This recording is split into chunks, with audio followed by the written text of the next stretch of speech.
Hmm. All right. I'm going back to recording videos because it's easier and I won't spend like all this time just kind of blathering about stuff. But seriously, though, I will say to the Chakrayist, I will seriously, though, watch the Mad Adventures of Rabbi Jacob. So I will get to that. But past that, though, um, let's talk about some troubles with China internally, shall we? So I just saw a video from it on Economics Explained, an Aussie YouTuber. I tried to take it with a grain of salt.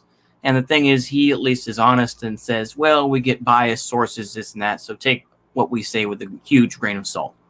And you should take what I say with a grain of salt because I'll be influenced by him, but also other people have said this. So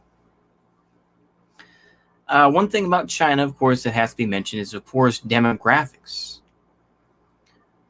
The one-child policy was devastating to China, even though now it's two-child policy, and now they're trying to extend it to three-child policy. Like I say, and there are obviously, I think, even in the countryside, there was some relaxation of that policy. But the thing is, though, in general, it was a devastating policy. And so you have this huge, this is the classic thing of economics, right? Where you don't have enough young people to take care of the old people, right? So that's one of the biggest issues with China. Now, of course, people will say, oh, it's bullshit. Oh, China's economy is going to grow forever. Look, China has involved itself with the capitalist system, and they rely on low-skill, low-pay workers. That's the whole idea of it, right? So that they can make a ton of money and to pump into the economy and pay people bupkis, right? So you can have millions, literally millions of, workers building these buildings that aren't the greatest. And of course, people will say, "Oh, it's not really like that. Oh, it's this and that." Like I said, I don't want to portray myself completely as a China boo. I respect that China has been able to retake its rightful place. I think it is still a large economy. But I think just like the United States, just like any other country, they're going to have some strife, this and that. Young folks are refusing to work in China. The fact is that the housing crisis in China, I think, with people not, like I say, they can't really put their money into a lot of stuff other than in like buying just buying individual apartments or, buying some maybe some house way out in the country, maybe. Well, they don't even do that, really. But the thing is, though, the issue is coming up. Now, the thing is, China doesn't have it doesn't really have a bad debt to, what is it? Debt to what? I'm sorry. Debt to income ratio or debt to equity ratio. It doesn't really have a bad one, I think. I'll put China. Let me see what the debt to equity ratio is for China. Let me see right now. So the minimum is 0.3887. The average is 0.61. Let's go ahead and see the U.S., which I'm sure is going to be massive. UNITED, United States. Okay, let's go ahead and take a look here. 98.3, 94.28, 93.1. There's a lot of debt out there.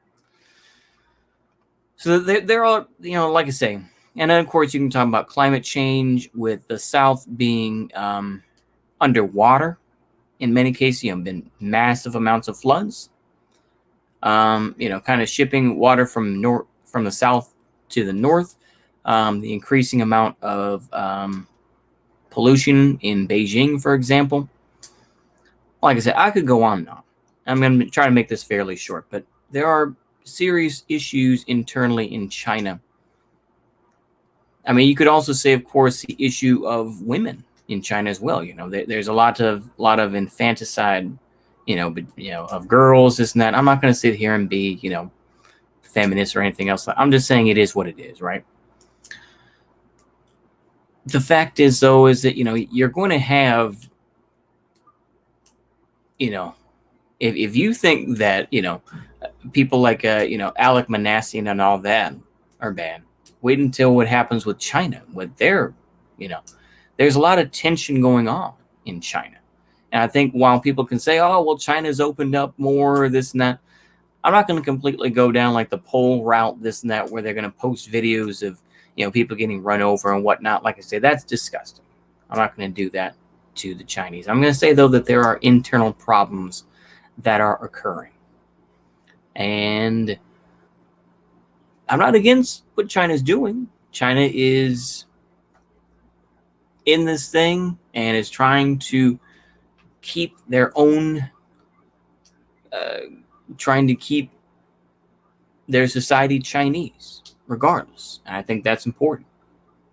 But I think they're trying to play, they're very carefully trying to play this, what will happen with our society sort of thing. So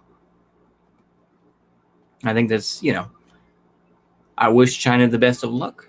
Like I say, I don't hope for China to fall. I hope that China,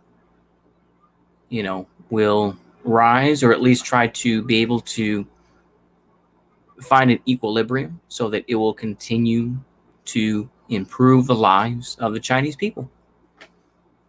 I don't know. I think that was a pretty fair video. I think in general, I know people are going to be like, "You're," like I say, I don't simp for everything China, but I'm not going to be. I'm trying to be a centrist here. I know people are going to say, "Oh, you dirty centrist," but I'm trying to be a centrist in the sense of I'm not one of these completely pro-China people. Everything China does is great or whatever, but I'm also not one of these folks who shows videos of people eating dogs or something like that, or people getting run over by cars, or that is exploitative, and it's simply just promoting yellow peril type stuff.